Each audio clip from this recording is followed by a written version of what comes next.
Hello everyone, happy you could be here. Let's dive in.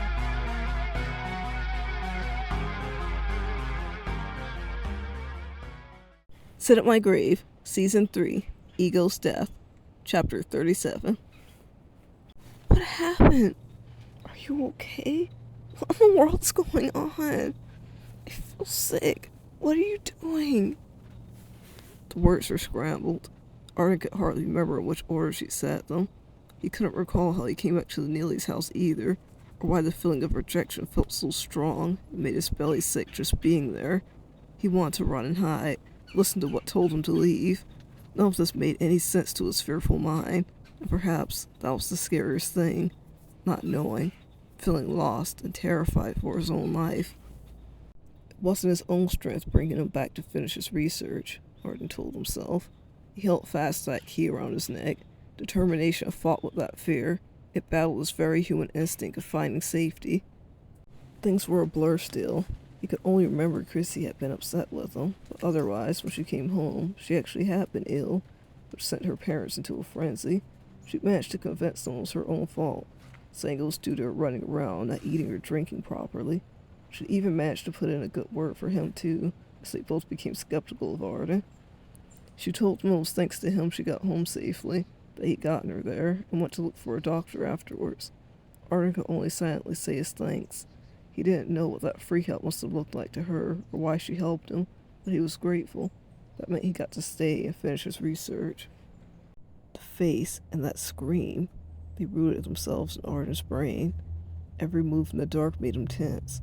He had to try and talk himself down almost every night. It was tiring. He wrote in his journal about it, spilling his heart within those pages, his fears, his sorrowful pleas for someone to help him. Embarrassingly, through his scrawls, he still asked for his older brother somewhere to look out for him. Reed needed him now, but in his raw fear, he couldn't help but default back to who made him feel the most safe and calm growing up. Arden poured himself into that grueling farm work.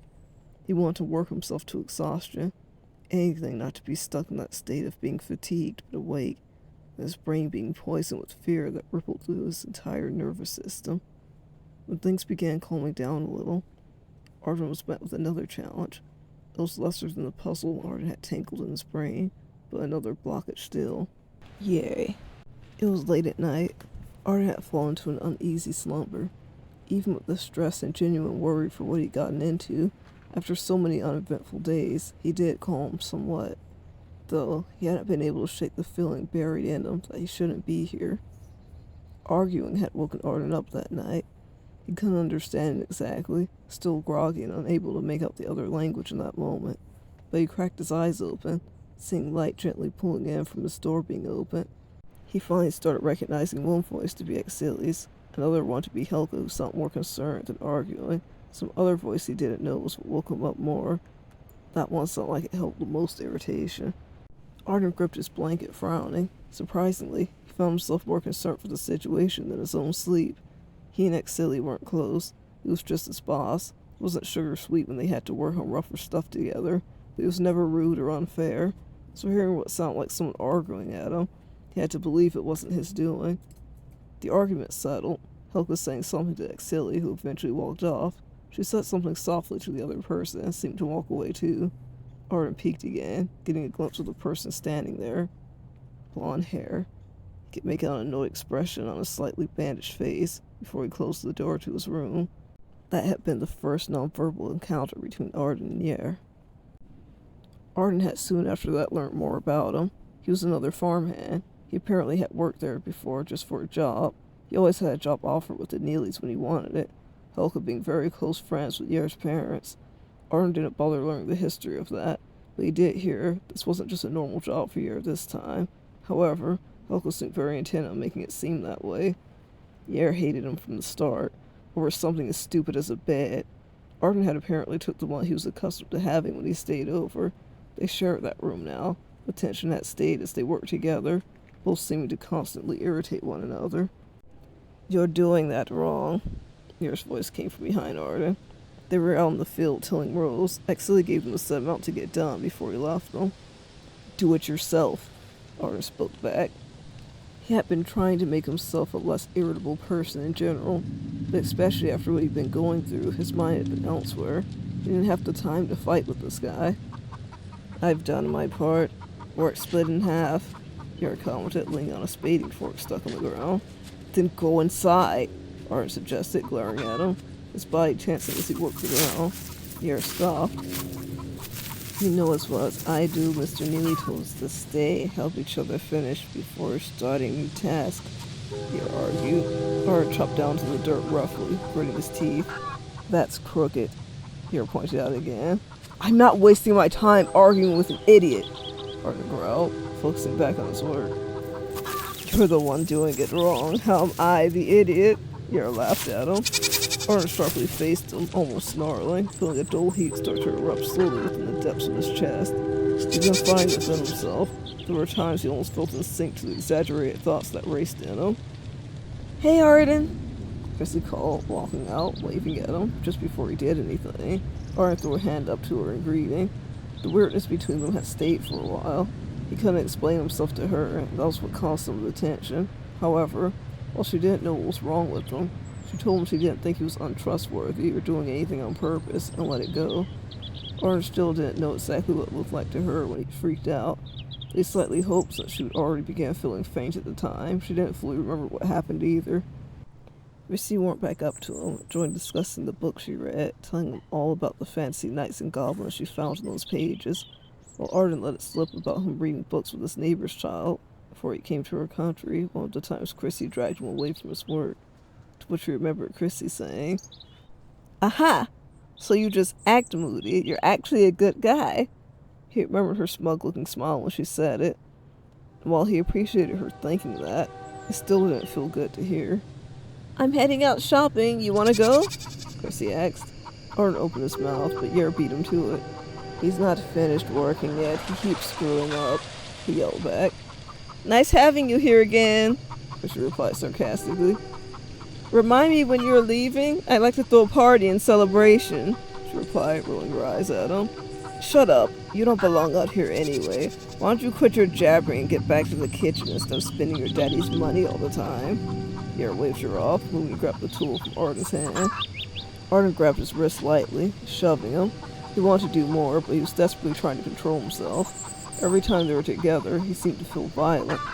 Putting his hands on someone was hardly his first course of action in a typical situation. He was liking violence in general less and less after what he'd done. There was just something about Yara. Ugh, you got your dirt on me, Yara scoffed, grimacing at his sleeve.